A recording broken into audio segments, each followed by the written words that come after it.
ಈ ಸ್ಟೋರಿ ನಟ Darshan ಫ್ಯಾನ್ಸ್ಗೆ bad news. ಸ್ಯಾಂಡಲ್ವುಡ್ನ ಸಾರಥಿಗೆ ಊಟ ಸೇರ್ತಾ ಇಲ್ಲ ಅಂತೆ, ನಿದ್ದೆ ಬರ್ತಾ ಇಲ್ಲ. ಇನ್ನು ಜೈಲು ಊಟ ತಿನ್ನಲಿಕ್ಕೆ ಆಗದೇನೆ ಮನೆ ಊಟಕ್ಕಾಗಿ ನಟ ದರ್ಶನ್ ಬೇಡಿಕೆ ಇಟ್ಟಿದ್ದಾರೆ ಅನ್ನೋದು ಇಲ್ಲಿ ಗೊತ್ತಾಗ್ತಾ ಇದೆ. ನಟ ದರ್ಶನ್ ಆಲ್ರೆಡಿ ಈಗ ಪರಪ್ಪನ ಅಗ್ರಹಾರ ಸೇರ್ಕೊಂಡಿದ್ದಾರೆ. ಅವರಿಗೆ ಜೈಲು ಊಟ ಕೊಡ್ತಾ ಇದ್ರು ಕೂಡ ಸೇರ್ತಾ ಇಲ್ಲ, ಮನೆ ಊಟ ಬೇಕು ಅಂತ ಡಿಮ್ಯಾಂಡ್ ಮಾಡ್ತಾ ಇದ್ದಾರೆ. ಜೊತೆಗೆ ನಿದ್ದೆ ಕೂಡ ಬರ್ತಾ ಇಲ್ಲ ಅನ್ನೋದು ಇಲ್ಲಿ ಗೊತ್ತಾಗ್ತಾ ಇದೆ. ಜೈಲು ಊಟ ತಿನ್ಲಿಕ್ಕೆ ಆಗದೇನೆ ಮನೆ ಊಟಕ್ಕಾಗಿ ಈಗ ಬೇಡಿಕೆ ಇಟ್ಟಿದ್ದಾರೆ. ಅದ್ರ ಜೊತೆಗೆ ವೈರಲ್ ಫೀವರ್ನಿಂದ ಚಂದನವನದ ಸ್ಟಾರ್ ನಟ ಬಳಲ್ತಾ ಇದ್ದಾರೆ ಅನ್ನೋದು ಗೊತ್ತಾಗ್ತಾ ಇದೆ. ಕಳೆದ 4 ದಿನದಿಂದ ನಟ ದರ್ಶನ್ಗೆ ವೈರಲ್ ಫೀವರ್ ಆಗಿದೆ. ಜೈಲ್ ವೈದ್ಯರಿಂದ ಈಗ ದರ್ಶನ್ಗೆ ಔಷಧಿ ಕೂಡ ಕೊಟ್ಟಿದ್ದಾರೆ ಅನ್ನೋದು ಇಲ್ಲಿ ಗೊತ್ತಾಗ್ತಾ ಇದೆ. 4-5 ದಿವಸದಿಂದ ಈಗ ಜ್ವರ ಬಂದಿದೆ ಅನ್ನೋದು ಇಲ್ಲಿ ಗೊತ್ತಾಗ್ತಾ ಇದೆ. ಇನ್ನು ಜೈಲು ವೈದ್ಯರು ದರ್ಶನ್ಗೆ ಔಷಧಿಯನ್ನು ಕೊಟ್ಟಿದ್ದಾರೆ ಅನ್ನೋದಿಲ್ಲಿ ಗೊತ್ತಾಗ್ತಾ ಇದೆ. ಒಂದು ಕಡೆ ಸ್ಯಾಂಡಲ್ವುಡ್ನ ಸ್ಟಾರ್ ನಟ ದರ್ಶನ್ ಜೈಲೊಳಗಡೆ ಇದ್ದಾರೆ. ಸಾಕಷ್ಟು ಜನ ಅವ್ರನ್ನ ಹೋಗಿ ಬಂದು ಮಾತಾಡಿಸ್ತಾ ಇದ್ದಾರೆ. ಅವ್ರ ಫ್ಯಾಮಿಲಿ ಮೆಂಬರ್ ಕೂಡ ಹೋಗಿ ಬಂದು ಮಾತಾಡಿಸ್ತಾ ಇದ್ದಾರೆ. ಇನ್ನೊಂದು ಕಡೆ ಜೈಲಲ್ಲಿ ಕೊಡ್ತಾ ಇರುವಂತಹ ಊಟ ಅವರಿಗೆ ಸೆಟ್ ಆಗ್ತಾ ಇಲ್ಲ. ಯಾಕಂದರೆ ದರ್ಶನ್ ಐಷಾರಾಮಿ ಜೀವನ ಮಾಡ್ತಾ ಇದ್ದಂಥವ್ರು, ಅವ್ರಿಗೆ ಏನು ಇಷ್ಟ ಆ ಥರದ್ದು ಊಟ ತಿಂದ್ಕೊಂಡು ಬೆಳೆದಂಥವ್ರು. ಯಾಕಂದರೆ ಒಬ್ಬ ಸ್ಟಾರ್ ನಟ ಅವ್ರಿಗೆ ಏನು ಬೇಕಾದರೂ ತಿನ್ನುವಂತಹ ಒಂದಿಷ್ಟು ಅಧಿಕಾರ ಅವ್ರಿಗಿತ್ತು. ಆದರೆ ಜೈಲಲ್ಲಿ ಈಗ ಆ ಥರ ಇಲ್ಲ.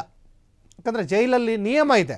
ಎಲ್ಲ ಜೈಲಲ್ಲಿ ಇದ್ದಂಥ ಕೈದಿಗಳಿಗೆ ಏನು ಊಟ ಕೊಡಬೇಕು ಅದೇ ಥರ ಕೊಡಬೇಕು ಅಂತ ಒಂದು ನಿಯಮ ಇದೆ. ಮತ್ತು ಇಲ್ಲಿ ಸ್ವಲ್ಪ ಸ್ಪೆಷಲ್ ಊಟ ಕೊಡ್ತಾ ಇದ್ದರು. ಎಲ್ಲೋ ಒಂದು ಕಡೆ ದರ್ಶನ್ ಪರವಾಗಿದ್ದಂತಹ ವಕೀಲರು ದರ್ಶನ್ಗೆ ಸರಿಯಾಗಿ ನೋಡ್ಕೊಳ್ತಾ ಇಲ್ಲ, ದರ್ಶನಿಗೆ ಸರಿಯಾಗಿ ಟ್ರೀಟ್ಮೆಂಟ್ ಮಾಡ್ತಾ ಇಲ್ಲ ಅಂತ ಎಲ್ಲೋ ಒಂದು ಕಡೆ ಅವ್ರ ವಕೀಲರೇ ಹೇಳಿಬಿಟ್ರು. ವಕೀಲರು ಹೇಳಿದ್ರಿಂದ ಸಾಕಷ್ಟು ಎಡವಟ್ಟಾಗಿದೆ. ಹಾಗಾಗಿ ನ್ಯಾಯಾಧೀಶರು CC ಕ್ಯಾಮ್ರಾ ಅಳವಡಿಸ್ಲಿಕ್ಕೆ ಹೇಳ್ತಾರೆ. ಹಾಗಾಗಿ ಜೈಲಾಧಿಕಾರಿಗಳು 24 ಗಂಟೆನೂ ಕೂಡ ಒಂದು CC ಕ್ಯಾಮ್ರಾದ ಕಣ್ಗಾವಲಿನಲ್ಲಿ ಈಗ ಒಂದಿಷ್ಟು ತನಿಖೆ, ಆಮೇಲೆ ಎಲ್ಲ ಅವರ ಒಂದಿಷ್ಟು ಅವರ ಆಗು ಹೋಗುಗಳ ಬಗ್ಗೆ ಎಲ್ಲವೂ ಕೂಡ ಕ್ಯಾಮ್ರಾದ ಅಡಿಯಲ್ಲೇ ನಡೀತದೆ. ಹಾಗಾಗಿ ಅದಕ್ಕೂ ಈಗ ಅವಕಾಶ ಇಲ್ದಂಗೆ ಆಗಿದೆ. ಯಾಕಂದರೆ ಸ್ವಲ್ಪ ಉತ್ತಮವಾದಂಥ ಊಟ ಸಿಗ್ತಾ ಇತ್ತು ದರ್ಶನ್ ಅವ್ರಿಗೆ, ಒಬ್ಬ ಸ್ಟಾರ್ ನಟ ಒಂದು VIP ಟ್ರೀಟ್ಮೆಂಟ್ ಸಿಗ್ತಾ ಇತ್ತು. ಆದರೆ ಈಗ ಅದಕ್ಕೆ ಅವಕಾಶ ಇಲ್ಲ. ಯಾಕಂದರೆ ಈ ಅವಕಾಶಕ್ಕೆ ಅಡೆತಡೆ ತಂದಿದ್ದೇ ದರ್ಶನ್ ಅವರ ಪರವಾಗಿರುವಂತಹ ವಕೀಲರು ಅನ್ನೋದು ಇಲ್ಲಿ ಸ್ಪಷ್ಟವಾಗಿ ಗೊತ್ತಾಗ್ತಾ ಇದೆ. ಇನ್ನೊಂದು ಕಡೆ ದರ್ಶನ್ಗೆ ಜ್ವರ 4 ದಿವಸದಿಂದ ಬಂದಿದೆ. ಇನ್ನೊಂದು ಕಡೆ ಜೈಲು ಊಟ ಸೇರ್ತಾ ಇಲ್ಲ. ಹೊರಗಡೆ ಒಳ್ಳೆ ಐಷಾರಾಮಿ ಊಟ, ಬಗೆ ಬಗೆಯ ಭಕ್ಷ್ಯ ಭೋಜನಗಳನ್ನೆಲ್ಲ ಸೇವನೆಯನ್ನು ಮಾಡ್ತಾಯಿದ್ರು. ಆದರೆ ಜೈಲು ಅಂದಮೇಲೆ ಎಲ್ರಿಗೂ ಕಾಮನ್ ಸಿಸ್ಟಮ್ ಇರ್ತದೆ, ಕಾಮನ್ ಫುಡ್ ಫೆಸಿಲಿಟಿಗಳು ಇರ್ತದೆ. ದರ್ಶನ್ಗೊಂದು ಮತ್ತು ಬೇರೆ ಕೈದಿಗಳಿಗೊಂದು ಊಟ ಕೊಡಬೇಕು ಅಂತ ನಿಯಮ ಏನಿಲ್ಲ ಜೈಲಲ್ಲಿ. ಹಾಗಾಗಿ ಕಾನೂನು ಎಲ್ರಿಗೂ ಒಂದೇ ಆಗಿರೋದ್ರಿಂದ ಈಗ ದರ್ಶನ್ಗೆ ಬೇರೆ ಕೈದಿಗಳಿಗೆ ಹೇಗೆ ಊಟ ಕೊಡ್ತಾ ಇದ್ದಾರೆ ಅದೇ ರೀತಿಯಾದಂತಹ ಊಟವನ್ನು ಇಲ್ಲಿ ಕೊಡ್ತಾ ಇದ್ದಾರೆ ಅನ್ನೋದು ಇಲ್ಲಿ ಗೊತ್ತಾಗ್ತಾ ಇದೆ.